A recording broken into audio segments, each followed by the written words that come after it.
There's a kind of silence that falls over historians when you bring this up. A missing chapter in northern architecture indeed. A design so effective at trapping warmth that later generations quietly pushed it aside.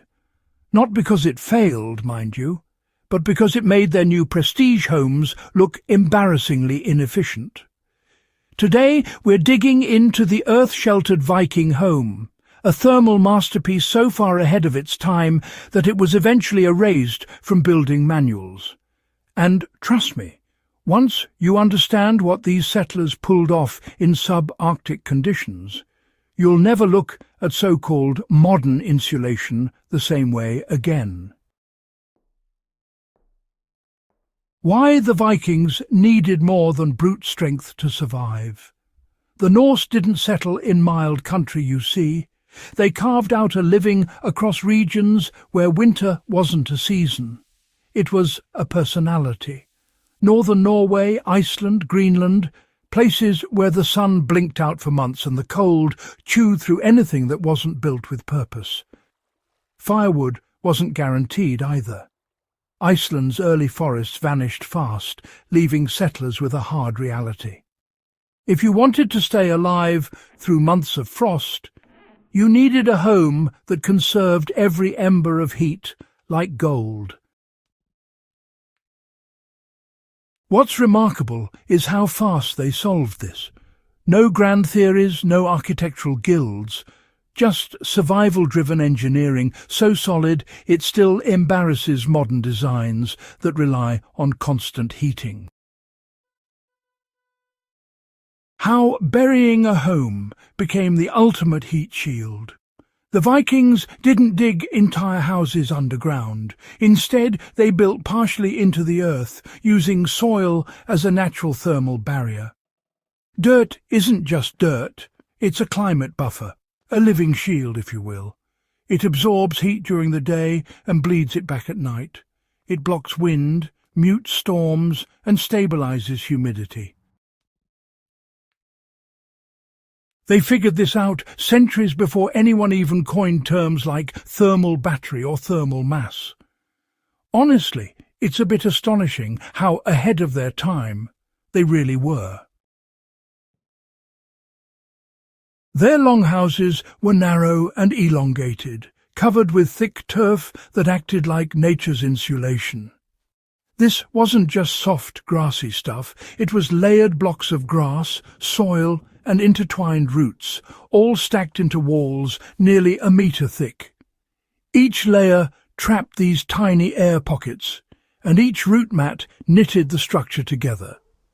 You get enough of that mass, and your walls literally store heat, just like a giant rechargeable battery. Inside, the central hearth was more than just a fire. It was, in a sense, the power plant. Every beam, every turf layer, every square foot of packed earth warmed up and radiated heat long after the flames had faded away. People talk about passive houses today as if the concept is groundbreaking. The Vikings built the original model with nothing but intuition and stubborn necessity. Here's the part most people underestimate. These homes breathed. A house that seals too tightly becomes a smoke-filled tomb. A house that vents too much leaks all its warmth. Vikings cracked this balance with simple physics. They cut discrete roof vents just above the fire and kept lower openings near the floor. Hot air rose and escaped in controlled amounts. Fresh air drifted in low where it wouldn't cool the space. The system self-regulated. No fans, no chimneys, no wasted heat. This wasn't rustic guesswork. It was a finely tuned convection cycle centuries before modern engineers claimed credit for it. So, if these earth-sheltered homes were so effective, why did they disappear? The answer isn't engineering, Its status. By the 12th century, power structures shifted. Christianity spread. Elite culture rebranded anything connected to soil as poor or pagan. Stone halls and tall timber manors became symbols of nobility, even if they leaked heat like sieves. For the next several centuries, architectural manuals focused on grandeur, not performance. Builders literally ignored the techniques that kept generations alive. The irony is almost comedic. Modern architects now spend fortunes chasing efficiency the Vikings achieved with a shovel and some turf. This is where things get practical. The Viking method isn't just a historical curiosity, it's a blueprint for sustainable, low-energy living that works in almost any cold environment. So, let's start with placement. You'll want to choose a site that allows the rear or the sides of your structure to be, partially covered with soil. A small hill or even a natural embankment is just perfect for this. The goal here is to harness the Earth's stable temperature as a sort of thermal anchor. Next up, it's time to replicate the mass.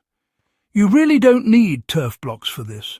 You can use rammed earth, cob, compressed earth bricks, or even sandbag walls if you like. The principle remains exactly the same. The heavier the wall, the more heat it can store. Simple as that. And don't forget to add natural fibre insulation like straw, hemp or wool between the layers to mimic those turf air pockets. Now, the heating core is where, honestly, you really see the Viking genius shine in modern form. A rocket mass heater is probably the closest modern equivalent. It burns tiny amounts of wood and quite cleverly channels exhaust heat through benches or thick walls, turning the entire structure into a slow-release heat reservoir. Finally, let's talk about recreating controlled ventilation. You see, it starts with low inlets and high outlets. A simple wooden baffle, believe it or not, can direct airflow without actually losing any warmth. The real beauty here is that once it's set up, the whole system basically self-adjusts. No electricity needed, no fans at all. Just, physics doing the work for you.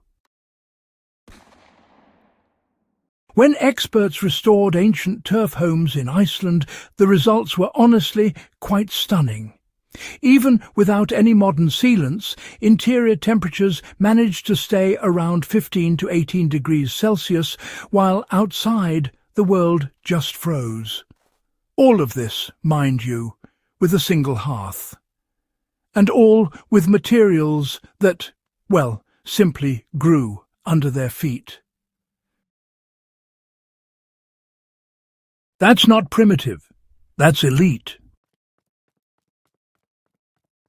This is architecture that respects the environment rather than fighting it. Homes that cooperate with the earth instead of defying it. Viking engineering succeeded because it trusted natural laws more than fashion, and that's why these structures endured storms that toppled more advanced designs. For historians, this is a reminder that lost knowledge usually isn't lost at all. It's buried under pride. For survivalists, it's a masterclass in energy conservation. The same methods that kept Norse families warm through brutal winters can keep modern homesteads efficient, off-grid, and resilient. If you want more deep dives like this into forgotten engineering and ancient survival systems that still work today, go ahead and subscribe to HistoryHQ and share this with someone who loves learning the hard truths hidden under our feet.